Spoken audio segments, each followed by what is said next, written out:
Сәлеметсіздер ме? Мен бүгін сіздермен осындай дәмі тіл үйіретін етті бәліштің жасалу жолын көрсететін боламын. Видеоны жалғастырмас бұрын ең әуелі каналыма жазылып, комментарий қалдырып, қолдау білдірулеріңізді сұраймын. Ең әуелі салқын майымызды үккіштен өткізіп, онымен жақсылап араластырып аламыз.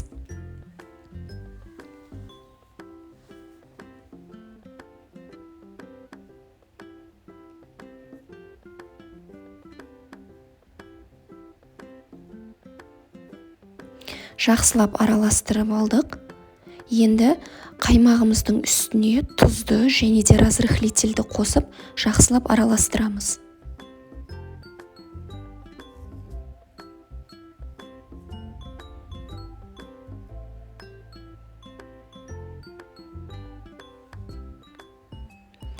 Араласқан массамызды ұнымыздың үстіне құямыз.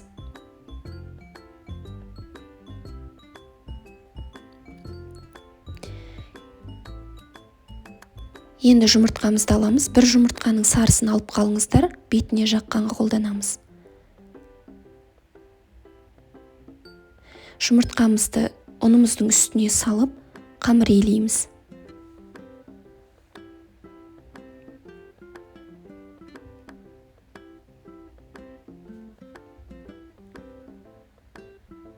Қамыр илеп алдық. Енді иленген қамырымыздың бетін жауып, холодильникке 15 немесе 20 минутқа қойып қоямыз.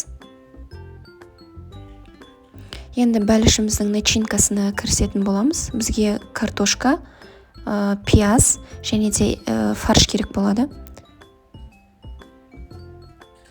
Тұз, бұрыш және зирамызды қосып, жақсылап начинкамызды араластырып аламыз.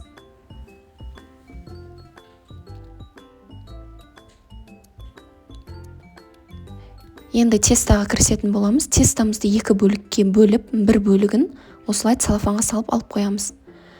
Және бірінші бөлігін алып, жақсылап видеодағыдай жаямыз.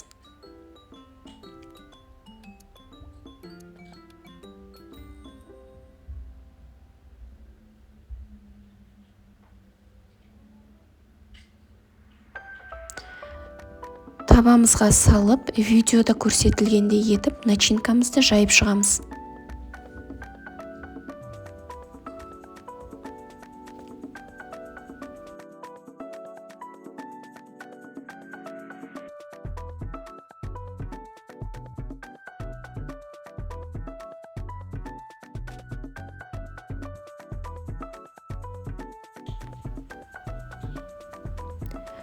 Жайып шықтық. Енді тестамыздың екінші бөлігін алып, жақсылап жайып аламыз.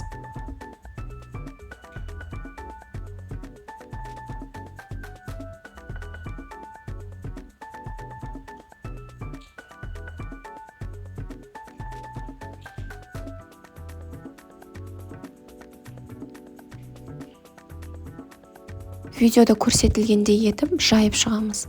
Және де шеттерін бүрмелеп шықсаңыздар да болады.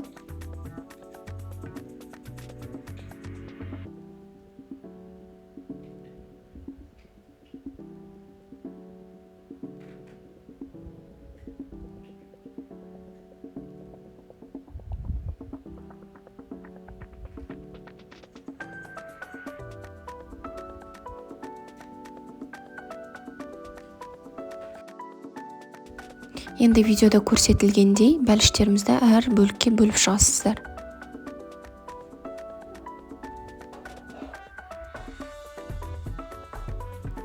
Енді алып қалған жұмыртқамыздың сарысын және бір шай қасық сүтті араластырып, бәлішіміздің бетіне жағып шығамыз. Күнжіт сепсеңіздер болады, өз қалауларыңыз. Бәлішімізді 180 градуста 35-40 минут пісіріп аламыз. Міне осылай болып пісіп шығады. Дәмі өте керемет, міндетті түрде жасап көріңіздер. Отбасыларыңызды, туған туысқандарыңызды қуантыңыздар. Ас болсын!